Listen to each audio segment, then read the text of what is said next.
Hello everyone.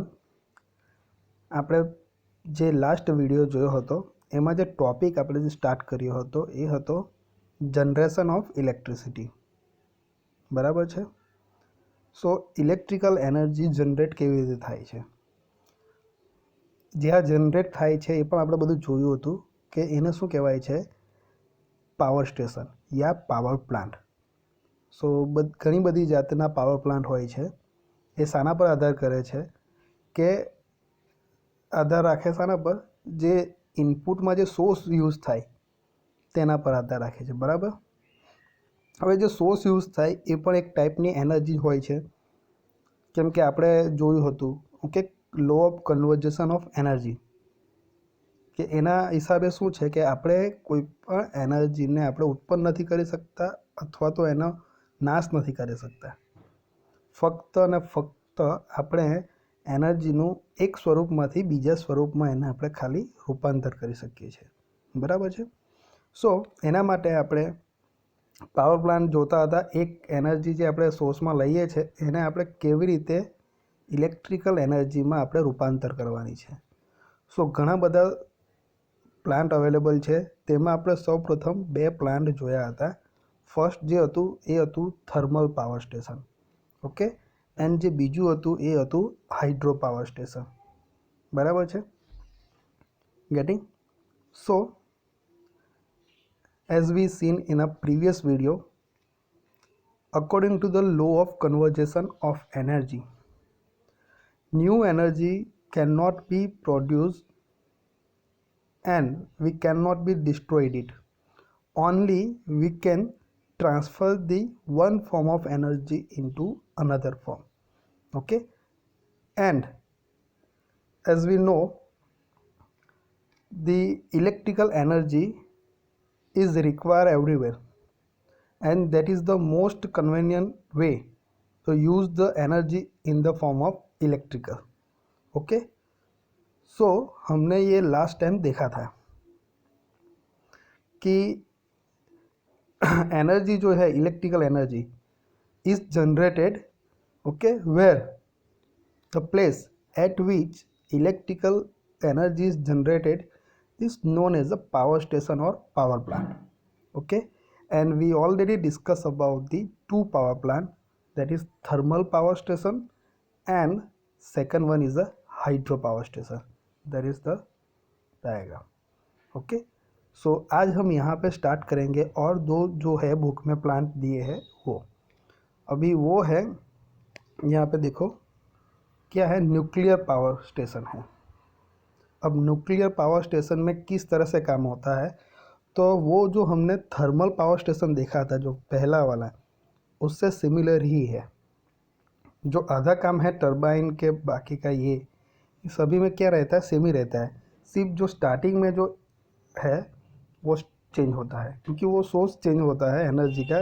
That's why उसको हम कैसे कन्वर्ट कर सकते हैं इलेक्ट्रिकल में. तो आज हम बात करेंगे न्यूक्लियर पावर स्टेशन के बारे में. सो न्यूक्लियर पावर स्टेशन जैसे मैंने बोला थर्मल स्टेशन जैसा ही है. यहाँ पे क्या होता है, इनपुट में है ना न्यूक्लियर फ्यूल लिया जाता है. तो वो कौन से फॉर्म में होगा, एनर्जी जो होगी वहाँ पे केमिकल फॉर्म में होगा. जो फ्यूल है न्यूक्लियर है इसीलिए. ओके. तो वो केमिकल एनर्जी होगी. अब वो केमिकल एनर्जी सोर्स हो गई हमारी, उनको हमें ये इलेक्ट्रिकल एनर्जी में कन्वर्ट करना है. तो पहले क्या करेंगे, यहाँ पे देखो न्यूक्लियर रिएक्टर है. ये जो फ्यूल है वो किसको देंगे, न्यूक्लियर रिएक्टर को देंगे. तो न्यूक्लियर रिएक्टर क्या करेगा, रिएक्टर क्या करता है मेन, यहाँ पे लिखा है देखो, fission of nuclear fuel is made in nuclear reactor so large count of heat is release. But कैसे, न्यूक्लियर रिएक्टर क्या करता है, ये जो न्यूक्लियर फ्यूल रहता है उसको मतलब ડિવાઈડ કરતા है बहुत सारे पार्ट में. બરાબર છે. એનું શું કરે છે, તોડે છે, मतलब વિચ્છેદન કરી નાખે છે. सो बहुत सारे पार्ट में उसको डिवाइड करेगा तो लार्ज अमाउंट ऑफ हीट जो है ना वो प्रोड्यूस होगी. गेटिंग? सो यहाँ पे ये काम हो जाएगा न्यूक्लियर रिएक्टर में. अब जो हीट प्रोड्यूस होगी तो हम बोल सकते हैं ना कि जो एनर्जी है वो केमिकल में से किस में कन्वर्ट हो गई, हीट एनर्जी में कन्वर्ट हो गई, सिंपल। ओके, सो एनर्जी को हमने एक फॉर्म में से दूसरे फॉर्म में यहाँ पे कन्वर्ट कर दिया। केमिकल एनर्जी तो किस में कर दिया हमने, हीट एनर्जी में कन्वर्ट कर दिया। अब है यहाँ पे नेक्स्ट जो है, न्यूक्लियर रिएक्टर में से जो भी हीट प्रोड्यूस होती है वो कहाँ पे जाती है। देखो यहाँ पे जो है ये बताया पूरा, वो क्या है, हीट एक्सचेंजर है।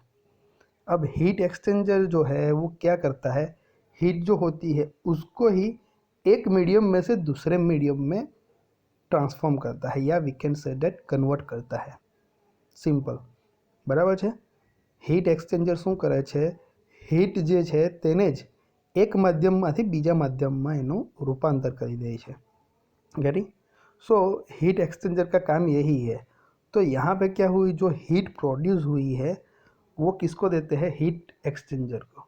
अब ये जो है हीट एक्सचेंजर भी बहुत टाइप के होते हैं, ट्यूब टाइप का होता है, प्लेट टाइप का होता है, एयर कूल्ड होता है, उसमें भी 1 वे 2 वे 3 वे बहुत सारे टाइप के होते हैं।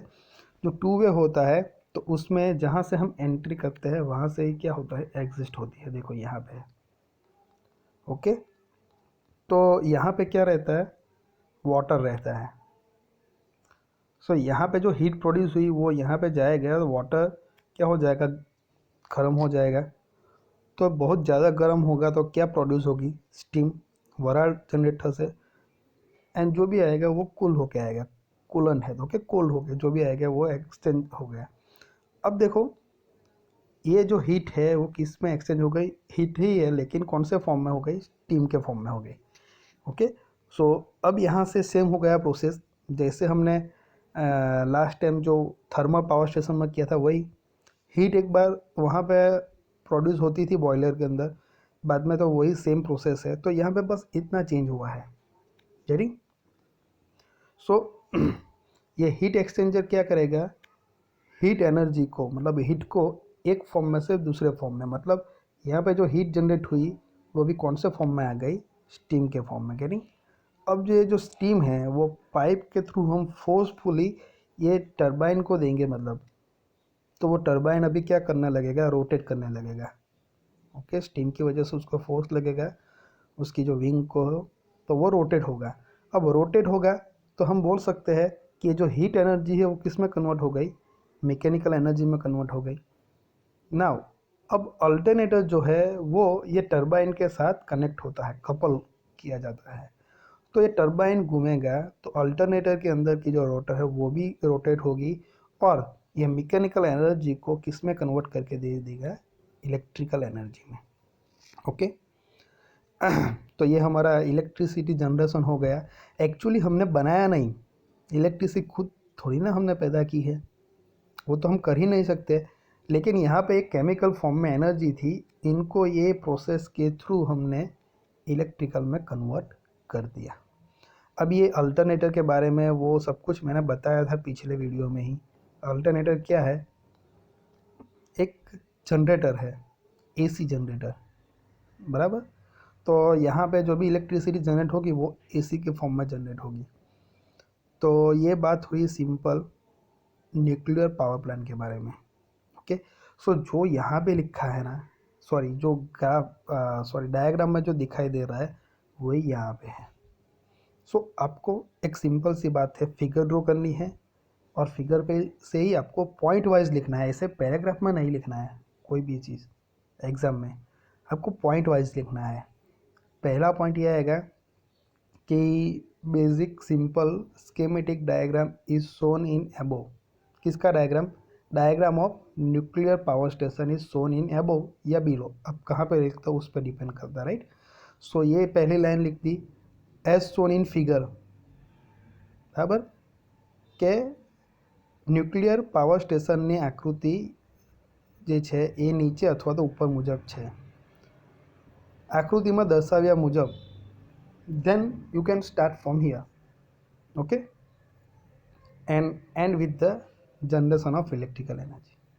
so हर एक को पॉइंट में लिखो, ऐसे ये बुक में ऐसा लिखा है लेकिन ऐसे मत लिखो। और ऐसा नहीं है कि ये फिगर जैसे ड्रॉ की है बस वैसे ही ड्रॉ करनी है, आप कोई भी तरह से आप बता सकते हो। अभी देखो ये केमिकल एनर्जी ही बताई है ना, उनको ये इस तरह से बताई। आप ऐसे भी बता सकते हो, ये एरो लगा दो यहाँ पे, यहाँ पे ये ऐसे करके आप लिख दो यहाँ पे कि केमिकल एनर्जी है, या तो आप सर्कल नहीं करो तब भी आप लिख सकते हो यहाँ पे केमिकल एनर्जी, सिंपल तरीके से। ऐसा है नहीं कि ऐसे एरो बनाओ, ऐसे बॉक्स बनाओ, ये सिर्फ बताने के लिए है गेरी। सो आप कोई भी तरह से आप बता सकते हो, ऐसा नहीं है कि बुक में दिया है बस वैसा ही करना है, थोड़ा बहुत आप अपने हिसाब से मॉडिफिकेशन कर दीजिए। ओके, सो ये बात हुई न्यूक्लियर पावर स्टेशन के बारे में।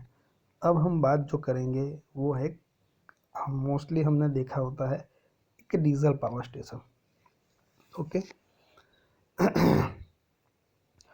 तो ये एक जनरेटर ही है, डीजल जनरेटर हम बहुत जगह पे हम देखते ही है।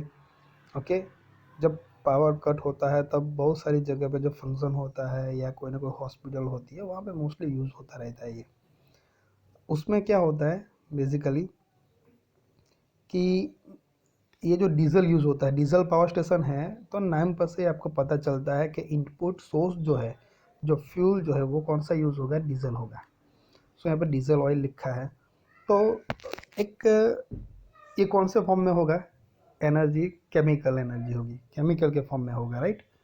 सो यहाँ पे लिखा है देखो, in diesel power station diesel oil is used when diesel is burn in cylinder, the chemical energy in diesel is converted into the mechanical energy. तो सिंपल सी बात है, फिगर में भी दिखाई दे रही है कि ये जो डीजल जो है वो किसको देंगे, ये इंजन को। तो वो इंजन जो है एक्चुअली सिलेंडर होता है, उसके अंदर उसको बर्न होता है फ्यूल जो भी हो, डीजल है यहाँ पे, तो डीजल बर्न होता है, राइट। तो उसकी वजह से जो भी पिस्टन है वो कार और जो है टू व्हीलर जो भी जिस पे भी ये पेट्रोल डीजल इंजन है, सभी में ये सेम ही होती है, थोड़ा थोड़ा चेंजेस होता है प्रोसेस का, राइट। तो ये डीजल जो है इंजन बर्न होता है, उसकी वजह से वहाँ पे भी जनरेट होते हैं स्टीम, गेटिंग। सो वो वही प्रेशर से, मतलब पिस्टन पे मतलब प्रेशर डालती है, उसकी वजह से मूवमेंट होती है। तो सिमिलरली यहाँ पे भी क्या होगा, ये जो डीजल ऑयल है वो बर्न होगा और उसके लिए किसके अंदर होगा, ये डीजल इंजन के अंदर, सिलेंडर के अंदर। तो वो केमिकल एनर्जी को किस में कन्वर्ट कर देगा, मैकेनिकल एनर्जी में कन्वर्ट कर देगा, राइट। तो सिंपल बाद में क्या होता है, ये अल्टरनेटर उसके साथ यूज़ होता है, मैकेनिकल में हो गई तो उसको इलेक्ट्रिकल में करना है तो क्या होगा, अल्टरनेटर यूज़ होगा, राइट। ये है AC electrical generator that convert the mechanical energy into the electrical energy, बराबर। सो अल्टरनेटर શું છે, AC ઇલેક્ટ્રિકલ એક જનરેટર છે કે જે શું કરશે, મેકેનિકલ એનર્જીને ઇલેક્ટ્રિકલ એનર્જીમાં એનું રૂપાંતર કરી દેશે, બરાબર। તો આપણે બધી જગ્યા પાવર સ્ટેશનમાં જોયું, એન્ડમાં તો આ જ આવે છે, તો આ લખી દેવાનું, બરાબર છે। તો એકદમ સિમ્પલ, એકદમ નાનો પાવર સ્ટેશન છે, यहाँ पर डीजल पावर स्टेशन આપણે જોઈ લીધું, બરાબર। अब देखो यहाँ पे और भी दिया हुआ है, in addition to this electrical energy is also obtain from the other non conventional source. अब हमें पता है इलेक्ट्रिकल एनर्जी हम बहुत सारी जगह से कर सकते हैं जनरेट, ऐसा है नहीं कि जो इतने दिए हैं तो वहाँ से ही कर सकते हैं। मोस्टली जो हम यहाँ पे अब जो ज़्यादातर यूज़ होने लगा है वो है सोलर। ओके, कि सोलर के थ्रू भी हम कर सकते हैं, सनलाइट जो है उसको मतलब कन्वर्ट कर सकते हैं इलेक्ट्रिकल में। और दूसरा ज़्यादा यूज़ होता है वो है विंड एनर्जी, बराबर ने। पवन चक्की जो આપણે જોઈએ છે ને, પવન જે અથડાય છે એના લીધે એની જે મોટી ચક્કી લગાવી હોય છે એ ફરે છે, બરાબર છે ને, એ કોની સાથે કનેક્ટ હોય છે, અલ્ટરનેટર સાથે, રાઈટ। સો મિકેનિકલ એનર્જીમાં કન્વર્ટ થાય છે અને અલ્ટરનેટર શામાં કરી દે છે પછી એને ઇલેક્ટ્રિકલમાં। તો અહીંયા લખ્યું છે જુઓ, નોન કન્વેન્શનલ સોર્સિસ લાઇક કોણ કોણ છે, सन, વિન્ડ, ટાઇડ ઓફ ઓશન, બરાબર છે, જે દરિયાની અંદર જે ભરતી આવે છે, બરાબર છે, હાઈ ટાઈડને જે આવે છે, સો એ પણ એક ત્યાં પણ ટર્બાઇન મૂકવામાં આવે તો એ એના લીધે પણ એ ટર્બાઇન ફરે છે અને એનાથી પણ આપણે ઇલેક્ટ્રિસિટીનું જનરેશન કરવું હોય તો આપણે કરી શકીએ છીએ, બરાબર। તો સૌથી વધારે અત્યારે જે યુઝ થાય છે આપણે ત્યાં મોસ્ટલી આ વધારે યુઝ થાય છે સોલારવાળું, બરાબર છે. અને આપણી જે ગવર્મેન્ટ છે એ પણ એને પ્રોત્સાહન આપે છે, કારણ કે એનાથી આ બીજા જે પાવર સ્ટેશન જોયા આપણે એનાથી થોડું પોલ્યુશન પણ વધારે થતું હોય છે, પરંતુ જે આ જે બધા સોર્સિસ જે છે એનાથી પોલ્યુશન થતું નથી, મેઇન તો તે છે, બરાબર. સો આપણે આ જે જોયા છે પાવર સ્ટેશન, એ તમારે બેઝિક ફિગર જે છે 4 એ તમારે યાદ રાખવાની છે, અને યાદ રાખવા માટે પણ ટેકનિક યુઝ કરવાની છે. આ જે પોર્શન છે એ બધામાં કેવો રહેશે, સેમ જ રહેશે મોસ્ટલી, બરાબર છે. તો શું ઇનપુટમાં આપણે શું કરવાનું હોય છે એટલું યાદ રાખો, અને બીજી વાત કરી તેમ ઓનલી ફિગર વ્યવસ્થિત ડ્રો કરો અને યાદ રાખો, એના પરથી જ તમારે લખવાનું છે બધી વસ્તુ, બરાબર છે. અને બીજો પોઈન્ટ કે આ રીતે પેરેગ્રાફમાં નથી લખવાનું, તમારે પોઈન્ટ વાઇઝ લખવાનું છે દરેક વસ્તુ, બરાબર. કોઈ પણ સબ્જેક્ટ હોય, આ સબ્જેક્ટ છે એવું નહીં, કોઈ પણ સબ્જેક્ટ હોય પોઈન્ટ વાઇઝ લખવામાં ટેવાઈ જવાનું, બરાબર. તો આ જે બેઝિક છે 4 આપણે પાવર સ્ટેશન જોયા છે કે તે ઇલેક્ટ્રિસિટી જનરેશન માટેના, બરાબર. બેઝિક ડાયાગ્રામ કે આમાં આ વસ્તુ હોય છે, આમાંથી આવું થાય છે, એકદમ ડીપમાં નથી, આ ઓવરવ્યૂ છે, બરાબર. અને બીજા પાવર સ્ટેશન કોઈ પૂછે કે ભાઈ બીજી જગ્યાથી આપણે જનરેટ કરી શકીએ, તો હા કરી શકીએ. સોલાર એનર્જી જે છે, પછી वाइन एनर्जी है, देन टाइड के थ्रू हम कर सकते हैं. सो ये हमने शायद नहीं देखा होगा, लेकिन सबसे ज़्यादा ये जो सोलार और ये जो विंड पावर जो है वो हमने देखा है ज़्यादातर, बराबर. આ પવન ચક્કીની મદદથી સૌથી વધારે અને સૂર્યની મદદથી, બરાબર છે. એ પણ એક ઇલેક્ટ્રિસિટી જનરેટ થાય જ છે એના થ્રુ, તો એ પણ એક જોવા જાય તો આપણા શોષિત થઈ ગયા કહેવાય, બરાબર છે. પાવરના ઇલેક્ટ્રિકલ એનર્જીના એક સોર્સેજ કહેવાય છે, બરાબર છે. એને આપણે એક સ્વરૂપમાંથી બીજા સ્વરૂપમાં રૂપાંતર કરીને આપણે ઇલેક્ટ્રિસિટીને જનરેટ કરી શકીએ છીએ. ओके, तो आ बात थे अपने सिलेबसना फर्स्ट टॉपिक में जनरेशन ऑफ इलेक्ट्रिकल एनर्जी के बारे में. ओके, नेक्स्ट टाइम हम नेक्स्ट टॉपिक देखेंगे.